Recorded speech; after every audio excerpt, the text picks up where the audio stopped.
Episode 3 वहीं से शुरू होता है जहाँ से पिछला वाला एंड हुआ था। शर्ली चाहती थी कि इस कपल को साथ स्पेंड करने के लिए वक्त मिले, लेकिन शिंगयान की फॉर्मेशन ज्यादा टाइम के लिए नहीं रह सकती थी। जल्दी असर खत्म हो जाएगा। वो इस आदमी को आगाह करता है कि इस फॉर्मेशन का असर जल्दी खत्म होने वाला है। वो इसे समझाता भी है कि उसके यहाँ इस तरह रहने से वो इस औरत के लाइफ स्पैन को अनजाने में ही सही पर कम कर रहा है।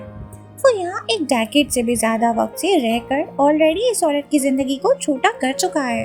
बाकी ये आदमी यहाँ रहना चाहता है या नहीं, शिंगयान ये डिसीजन इस आदमी पर ही छोड़ देता है। वाइफ को पता चलता है कि उसका हस्बैंड एक डेकेड से भी ज्यादा से उसके साथ है तो वो और भी इमोशनल हो जाती है। वो अपने साथी से कहने लगती है कि भले ही मेरी जिंदगी छोटी हो जाए पर प्लीज तुम कहीं मत जाना। लेकिन हस्बैंड डिसाइड करता है कि उसे चले जाना चाहिए क्योंकि यही उसकी वाइफ के लिए बेहतर होगा। अब इस आदमी को हेवन भेजने के लिए शर्ली एक्सपेल करती है, जिसके बाद वो यहाँ से चले जाता है। पर ये औरत बहुत उदास हो जाती है। शर्ली इस औरत को समझाती है कि उसका हस्बैंड इसीलिए गया है ताकि ये औरत अच्छी जिंदगी जी सके, तो इस औरत को भी चाहिए कि वो एक अच्छी लाइफ गुजारे। अब शर्ली और शिंगयान इस औरत के घर से बाहर चले जाते हैं। समंदर के ब्रिज से ही गुजर रहे होते हैं कि यहाँ इनके बीच उस कपल के बारे में बात होती है। बात करते करते शिंगयान का पैर फिसल जाता है और वो पानी के अंदर गिर जाता है। शिंगयान को स्विमिंग नहीं आती थी, इसीलिए बाहर नहीं आ पाता और शर्ली को उसे बचाने पानी के अंदर जाना पड़ता है, जबकि शर्ली को पानी कुछ खास पसंद नहीं है। वो समंदर के अंदर जाकर शिंगयान को उसके बालों से पुल करके ऊपर ले आती है। शिंगयान पानी से बाहर आकर शर्ली से शिकायत करता है कि उसके इस तरह बाल के शिंगयान पानी से बाहर आने के बाद शर्ली से शिकायत करता है कि उसके इस तरह बाल से खींचने की वजह से उसे दर्द हो रहा है। शिंगयान को पता था कि शर्ली को पानी नहीं पसंद है, जिस पर वो पूछता भी है कि तुम मुझे अंदर बचाने क्यों आई, जिस पर शर्ली बोलती है कि तुमने भी तो मेरी जान बचाई थी ना, इसीलिए मैंने भी बचा ली। अब शर्ली यहाँ से अपने रास्ते जाने वाली थी पर वो दोबारा से फीनिक्स फॉर्म में आ जाती है। ये सब उस औरत का भाई भी देख लेता है जिसके घर से ये दोनों वापस आ रहे थे। अब ये आदमी जाकर इस बात को सिटी के लॉर्ड के बड़े बेटे को बताता है जिसका नाम गु चंगरुए होता है। वो आदमी चंगरुए को बताता है कि उसने अपनी आंखों से देखा उस डिवाइनर ने अपनी मुर्गी को एक सुंदर लड़की में बदल दिया और फिर उस सुंदर लड़की को दोबारा से मुर्गी में तब्दील कर दिया, जबकि हम ऑडियंस तो जानते हैं कि इस स्टेट में हुआ क्या था। यहाँ ये आदमी डिवाइनर यानी फ्यूचर देखने वाला शिंगयान को कह रहा है। ये सब गु चंगरुए अपने आदमियों को शिंगयान को पकड़ के यहाँ लाने को ऑर्डर देता है ताकि ये उसकी मदद से अपना फ्यूचर जान सके। सीन फिर से शिंगयान और शर्ली पे शिफ्ट होता है। शर्ली सोच रही होती है कि वो फाइनली ह्यूमन फॉर्म में आ गई, फिर अचानक वो फिर से फीनिक्स क्यों बन गई। वहीं शिंगयान उसकी ये सब बातें सुनते हुए खाना खा रहा था। शर्ली शिंगयान से पूछती है कि तुम फ्यूचर देख सकते हो, मेरी बातें भी सुन सकते हो और फॉर्मेशन भी बना सकते हो, तुम कोई मामूली इंसान तो नहीं हो, आखिर तुम हो कौन। जिस पर शिंगयान कहता है कि मैं अच्छा आदमी हूँ। शर्ली कहती है कि तुम अच्छे नहीं अजीब हो, बिल्कुल मेरी तरह। कभी तुमने मुझे देखकर सोचा नहीं कि आखिर मैं कौन हूँ, एक मुर्गी जो बात करती है, कभी इंसान बन जाती है कभी मुर्गी बन जाती है। तुम सोचते नहीं हो कि मैं कहाँ से आई हूँ, ना ही मुझे डरते हो। कहीं तुमने अपने टैलेंट से पता तो नहीं लगा लिया मेरी असली आइडेंटिटी के बारे में। जिस पर शिंगयान बोलता है कि उसे फ्यूचर का पता लगाना पसंद नहीं है। वो कहता है कि हम दोनों के लिए इतना ही जान लेना काफी है कि हम एक दूसरे को नुकसान नहीं पहुंचाएंगे। इतने में शिंगयान बातें करते करते सारा मीट खा चुका था। शर्ली के लिए कुछ नहीं बचता। वो बहुत गुस्सा करने लगती है। इतने में दरवाजे पे दस्तक होती है और शिंगयान जैसे ही दरवाजा खोलता है तो वहाँ चंगरुए के भेजे गार्ड्स आए हुए थे। उसी के ऑर्डर्स पर शिंगयान को चंगरुए के मेंशन ले जाने आए थे, लेकिन शिंगयान मना कर देता है तो ये लोग जोर जबरदस्ती से ही उसे ले जाने लगते हैं। पर शिंगयान स्मार्ट एस दिखाते हुए एक फॉर्मेशन एक्टिवेट कर देता है जिससे शर्ली इंसान बन जाती है और इन लोगों को मार के घर से बाहर निकाल देती है और इनसे कहती है कि शिंगयान उसका नौकर है और जैसे भी इसके नौकर से बात करनी हो वो यहाँ खुद आकर बात कर ले। वो इनमें से एक गार्ड के बैच को अपने हाथों से तोड़ देती है, बेसिकली एक बैच के 2 टुकड़े कर देती है।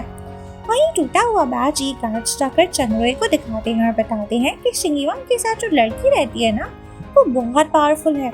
इसके आदमी सजेस्ट करते हैं कि इन्हें कुछ दिन वेट करना चाहिए, शायद शिंगयान खुद चलकर यहाँ आ जाए। वहीं से फिर से शिंगयान और शर्ली पे आता है। शनली गुस्सा थी कि आगे शिंगयुआन ने ऐसा क्या करा कि वो एक पल में फिर से ह्यूमन फॉर्म में आ गई। शिंगयुआन बताता है कि उसने अपने घर में फॉर्मेशन बना रखा है, जिस वजह से जब उसने पत्थर हटाया वो ह्यूमन बन गई। शनली को बहुत गुस्सा आता है क्योंकि अगर ऐसा ही था तो शनली बहुत पहले ही अपने ह्यूमन रूप में आ सकती थी, पर इस फॉर्मेशन की वजह से ये नहीं हो पाया था। शनली गुस्से में शिंगयुआन को उठाकर पटक देती है, जिससे शिंगयुआन के हाथ में लग जाता है, जिससे शनली को उस पर तरस भी आता है। वो बोलती है कि एक बार तुमने मेरी जान बचाई थी, इसीलिए माफ कर रही हूँ। वो आज से अपने अपने रास्ते वाली बात करके शिंगयुआन के घर से जाने लगती है। शिंगयुआन शायद शनली को जाने नहीं देना चाहता था। वो सरदर्द का बहाना करता है कि शनली उस पर तरस खाकर ही यहाँ रुक जाए, पर शनली चली जाती है। अगले ही मिनट वो वापस आ जाती है। अब कुछ दिन बीतते रहते हैं। ये दोनों साथ रहने लगे थे, एक दूसरे की कंपनी को एंजॉय करने लगे थे, मस्ती करते थे, एक दूसरे को टीज करते थे। शनली की वजह से शिंगयुआन के हाथ में चोट आई थी, इसलिए शनली उसका कामकाज में हाथ बटाती रहती थी। शनली को अगर कोई ऑर्डर्स दे तो उसे और भी गुस्सा आ जाता है। जैसे एक सीन में शिंगयुआन शनली को एक पॉट की जगह चेंज करने को बोलता है। शनली कर लेती है, लेकिन शिंगयुआन उसे उस पॉट की जगह बार बार चेंज करवा रहा होता है। जैसे शनली को गुस्सा आता है और वो पॉट को सीधा पहाड़ के ऊपर पहुंचा देती है। इसी तरह एक बार घर के वॉल में पत्ते घिरे होते हैं। शिंगयुआन शनली से वॉल को साफ करने बोलता है। शनली झाड़ू से साफ करने लगती है तो शिंगयुआन उसे बोलता है कि पत्ते ऐसे नहीं, उसे हाथों से उठाने हैं। शनली को फिर गुस्सा आता है। वो झाड़ू भी उस पॉट के पास ऊपर पहाड़ पे पहुंचा देती है। फिर शिंगयुआन आकर समझाता है कि वो सारे पत्तों को कलेक्ट करके अपनी बुक में रखता है। वो शनली को अपनी बुक दिखाता है जिसमें हर पेज पर एक पत्ता था और शिंगयुआन ने हर पत्ते के साथ उसके बारे में डिटेल्स लिखी थी, जैसे वो पत्ता कब गिरा और ये डायरी की तरह था। शनली उसे इम्प्रेस होती है। जब शिंगयुआन सो रहा होता है तो शनली उसकी डायरी पढ़ती है। उसके बारे में जानना शनली को अच्छा लगता है। इसी तरह एक दिन शनली किचन में खाना बनाने में शिंगयुआन की मदद कर रही होती है। वो आटा गूंद रही होती है। वहाँ शिंगयुआन को खाना बनाना था। मीट थोड़ा ऊपर रखा हुआ था, जहाँ तक उसका हाथ नहीं पहुँच रहा था। वो शनली को मदद करने बोलता है और शनली जादू से उस मीट को नीचे उतार देती है। शिंगयुआन को ये सब काफी इंटरेस्टिंग लगता है। शनली उसे बोलती है कि वो मीट और वेजिटेबल्स को इस तरह मैजिक से कट भी कर सकती है। वो मैजिक से वेजिटेबल्स एंड मीट को कट भी कर देती है बड़ी आसानी से। शिंगयुआन कटी हुई सब्जी को हाथ में लेकर शनली को बोलता है कि अरे वाह, ये कितना फाइनली चॉप हो गया है। शनली उसे देखने लगती है और दोनों एक दूसरे में खो जाते हैं। शनली तो ब्लश करने लगती है और घर के बाहर नदी के पास जाकर खड़ी हो जाती है। वो सोचती है कि आखिर मैं किसी आदमी को देख के ब्लश क्यों कर रही हूँ। इतने में शिंगयुआन सारा खाना फ्राई करके शनली को प्यार से उसका नाम लेकर खाने के लिए इनवाइट करता है, जिससे शनली को और भी अच्छा लगता है। वो याद करती है कि आज से पहले किसी ने भी उसका नाम इतनी कैजुअली नहीं लिया। उसे अब शिंगयुआन पे क्रश आ गया था। खाना खाने के बाद शिंगयुआन चाय पी रहा था कि दरवाजा खोल के चंग रुए और उसके बहुत सारे आदमी अंदर घुस जाते हैं। चंग रुए शिंगयुआन को उसका फ्यूचर देखने बोलता है, पर शिंगयुआन मना कर देता है, जिससे चंग रुए को गुस्सा आ जाता है और वो चाय का पूरा कप शिंगयुआन के ऊपर डाल देता है, जिससे उसकी आंख में बहुत तकलीफ होती है। वहाँ उसके सारे गार्ड्स भी शिंगयुआन की तरफ अपनी तलवार ताने खड़े हो जाते हैं। शिंगयुआन अभी इस आदमी की कोई भी मदद करने के लिए तैयार नहीं था, इसलिए इस आदमी को और भी गुस्सा आता है और वो अब चाय का पूरा जग ही उठाकर शिंगयुआन पे डालने वाला था कि वहाँ शनली आ जाती है और अपने मैजिक से इस आदमी और इसके गार्ड्स की बहुत धुलाई करती है। ये सारे डरकर यहाँ से भाग जाते हैं। शनली ने अभी जो इन सबको मार के भगा दिया, उस बात को वो रेफर करते हुए शिंगयुआन से पूछती है कि कहीं मेरे सेक्ट की वजह से फ्यूचर में ये लोग तुम्हें परेशान न करें, जिस पर शिंगयुआन बोलता है कि वो खुद भी इस आदमी की मदद नहीं करना चाहता था, कि सिटी लॉर्ड के पोजीशन के लिए राइट चॉइस नहीं है। अब ये दोनों मिलकर शिंगयुआन की आंख पे जो जख्म आ गया था चाय गिरने की वजह से, उसके ट्रीटमेंट के लिए दवाई प्रिपेयर कर रहे थे। इनके बीच बातचीत भी होती है। शनली शिंगयुआन को बोलती है कि वैसे ही तुम इतने बीमार रहते हो, तुम्हें इन लोगों से पंगा लेने की क्या जरूरत थी। अगर मैं यहाँ नहीं होती तो तुम्हारे साथ तो वो पता नहीं कितना बुरा करते। जिस पर शिंगयुआन शनली की तारीफ करते हुए कहता है कि वो जानता था कि शनली यहाँ थी, उसे कुछ होने नहीं देती और यही वजह है कि उसने ऐसा स्टेप लिया। वो शनली की थोड़ी और तारीफ कर रहा था, जिस पर शनली को अच्छा लगता है। वो उसकी बातों में खो जाती है कि तभी शिंगयुआन जो मेडिसिन बना रहा था वो बर्तन गर्म था वो शनली से बोलता है कि मुझे कोई कपड़ा लाकर दे दो जिससे मैं ये गर्म बर्तन उठा सकूं। शनली का ध्यान ठीक जगह नहीं होता। वो खड़ी होकर खुद ही इस गर्म बर्तन को उठाकर शिंगीवान को दवाई सर्व करती है। उसके हाथ में थोड़ा बर्न भी आ जाता है, पर वो बिल्कुल रिएक्ट नहीं करती। शिंगीवान शनली का हाथ पकड़ता है और चेक करता है कि कहीं जख्म तो नहीं आया। वो शनली को बर्न को ठीक करने की दवाई लगा कर देता है और उसे कहता है कि तुम एक लड़की हो, लड़कों जैसे ट्रीट मत करो खुद को। यहाँ तक कि लड़के भी खुद को ऐसे ट्रीट नहीं करते। शनली को ये सुन बहुत अच्छा लगता है। इनके बीच फिर बात होती है। शनली कहती है कि आज तो मैं थी तो मैंने तुम्हें इन गुंडों से बचा लिया, आगे के लिए तो कुछ करना पड़ेगा ना। मैं यहाँ नहीं हुई तब तुम्हें कौन बचाएगा। जिस पर शिंगीवान बोलता है कि उसके पास एक प्लान है। वो शनली को अपने साथ सुबह कहीं चलने को बोलता है। सुबह हमें पता चलता है कि शिंगीवान शनली को लेकर गांव के छोटे बेटे चंग जिंग के घर ले आया है। उसे लगता है कि चंग जिंग सिटी लॉर्ड की पोजीशन के लिए राइट फिट है। उसका बड़ा भाई चंग रुए नहीं, और अगर इसने उसे बात शेयर की तो शायद कोई मदद जरूर मिल जाएगी। चंग जिंग इस वक्त घर पे नहीं था, अभी घर के अंदर एंटर हो रहा था अपने कैरेज में। वो और उसके आदमी नोटिस करते हैं कि यहाँ घर के बाहर शनली और शिंगीवान खड़े हैं, तो उनसे पूछते हैं कि आखिर उन्हें काम क्या है। शिंगीवान उसे बताता है कि मैं एक डिवाइनर हूँ और तुम्हारा बड़ा भाई मेरे घर आया था अपना फ्यूचर जानने, पर मैंने उसकी मदद नहीं की, पर तुम चाहो तो मैं तुम्हारी मदद कर सकता हूँ। वो चंग जिंग मदद लेने से मना कर देता है, बोलता है कि मुझे तुम जैसे झूठ बोलने वाले लोग जो नाम को लूटते हैं उनसे बात करने में कोई इंटरेस्ट नहीं। असल में वो चंग जिंग को पता है कि ये डिवाइनर लोग कोई दुनिया में एग्जिस्ट नहीं करता, सब कुछ झूठ होता है।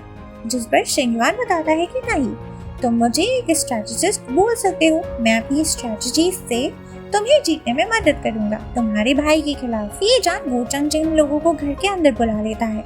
गो चंग जिंग की शक्ल देख शिंगीवान को एक फ्लैशबैक आता है जिसमें गो चंग जिंग के सफेद बाल थे और वो कहीं जा रहा था, मगर अभी तो उसके बाल काले हैं और ये दोनों तो आज पहली बार मिल रहे हैं। फिर वो क्या सीन है आगे जाके पता चलने वाला लगता है। अभी के लिए प्रेजेंट में रहते हुए गो चंग जिंग इन्हें मिलने एक कमरे में बुलाता है। शनली शिंगीवान को बोलती है कि वो मिलाए, ये घर में ऐसे ही टहल रही है। जब तक शिंगीवान की मीटिंग गो चंग जिंग से चल रही होती है, शनली की नजर गो चंग जिंग के घर में मौजूद प्लांट्स पर जाती है। वो प्लांट्स अपने आप ग्रो हो रहे थे जैसे उनमें कोई जादू हो। ये सब हर नाम की लड़की कर रही थी। वो एक डीमन होती है, लेकिन ये बात बाकियों को नहीं पता सिवाय शनली के। जाहिर है वो इमोर्टल लॉर्ड है, इसीलिए डीमंस को सेंस कर लेती है। ये लड़की बहुत ही चुलबुली से थी। वो बोट में थी और जब बोट से उतर रही होती है, वो देखती है कि शनली उसके फ्लावर्स को टच कर रही है, तो वो चिल्लाती है कि ये मेरे फ्लावर्स है, कौन टच कर रहा है। वो इन सब चक्कर में जब बोट से उतरने जाती है तो फिसल जाती है, पर शनली उसे संभाल लेती है और उठाकर सही जगह ले आती है। इन सब चक्कर में इस लड़की का बेल्ट खुल जाता है और स्कर्ट निकल जाती है उसकी, मतलब पूरी तरह नहीं, बस वो लूज हो जाती है। तो ये एम्बैरस हो जाती है और बैठ जाती है। इतने में बाकी लोगों को लगता है कि शनली हॉ को परेशान कर रही है और वो शोर मचाने लगते हैं, जिस वजह से गो चंग जिंग और शिंगीवान भी बाहर आ जाते हैं। गो चंग जिंग और हॉ के बीच में कुछ चल रहा है, वो दोनों एक दूसरे को पसंद करते हैं। शनली गो चंग जिंग को बताती है कि हॉ का स्कर्ट निकल गया है, वो अपने आदमियों को यहाँ से जाने बोले। गो चंग जिंग फौरन हॉ को गोद में उठाकर यहाँ से ले जाता है। हॉ को बहुत टच्ड और अच्छा फील होता है। शनली सोचती है कि आखिर गो चंग जिंग ने अपने घर में एक डीमन को क्यों रखा हुआ है। वहीं गो चंग जिंग को दिखाते हैं जो अपने स्टडी रूम के अंदर एक सीक्रेट रूम बनाया हुआ था, जहाँ उसने अपनी लवर को रखा था। वो शायद कोमा में थी पर गो चंग जिंग उसके उठने का इंतजार कर रहा था। इसका एक और मतलब ये भी हुआ कि वो हॉ को धोखा दे रहा है। जब वो उस सीक्रेट रूम के बाहर आता है तो वो स्टडी रूम के बाहर हॉ खड़ी हुई थी जो उसे मिलना चाहती थी, इसलिए गो चंग जिंग जल्दी से वो सीक्रेट रूम को बंद कर देता है और हॉ को अंदर बुला लेता है। हॉ गो चंग जिंग के साथ थोड़ा टाइम स्पेंड करना चाहती थी। गो चंग जिंग हॉ को अपने पास रुकने देता है स्टडी रूम में। हॉ को नहीं पता अभी कि गो चंग जिंग तो असल में उसे धोखा दे रहा है। यहाँ इमोर्टल रैन का एक सीन आता है जिसमें मोफंग नामी जो जनरल है जिसने शनली को स्टैब करा था अपनी स्वॉर्ड से, मैंने कह दिया था गलती से कि वो स्पीयर से उसने स्टैब करा है, पर उसने स्वॉर्ड से स्टैब किया था। तो एनीवेज जो मुफंग है वो मेडिटेट कर रहा था और इसे फील हो जाता है कि शनली अपना मैजिक यूज कर रही है। वो सोचता है कि अगर शनली इस तरह अपना मैजिक यूज करती रही तो हर होलीनेस और बाकी जनरल्स को ये बात पता चल जाएगी और वो उसे इजीली ढूंढ लेंगे। बाकी जनरल्स को भी पता है कि मुफंग शनली के लिए थोड़ा लॉयल है, इसलिए उसे पूछने आते हैं कि तुम्हारी शनली से कोई बातचीत हुई या तुम्हें उसके वेयर अबाउट्स के बारे में पता है। तो मुफंग उनसे यही कहता है कि मुझे इस बारे में कुछ भी नहीं पता। सीन वापस मोर्टल वर्ल्ड में शिफ्ट होता है। शनली और शिंगवान घर वापस आ जाते हैं। शिंगवान ने घर के हॉल में एक फॉर्मेशन बनाया था जो वो शनली को बताता है कि बहुत पावरफुल है। शिंगवान ने ये फॉर्मेशन ये सोचकर लगाया था कि अगर दोबारा चंगवे के लोग इन लोगों को परेशान करने आते हैं तो ये फॉर्मेशन एक्टिवेट हो जाएगा और उनको सबक सीखने मिल जाएगा। आखिरी सीन में गु चंग को दिखाते हैं जो किसी फूशंग नामी आदमी से मिलता है। ये फूशंग जादू के कुछ मंत्र जानता है, तो गु चंग ने इसे शनली और शिंगवान को सबक सिखाने के लिए हायर करा है। That's it guys। आगे क्या होगा वो आपको मेरी अगली वीडियो में ही पता चलेगा। तो अगर ये एक्सप्लेनेशन सीरीज पसंद आ रही है तो हमें बताइए ताकि हम आगे के वीडियोस पे काम कर सकें। Good bye.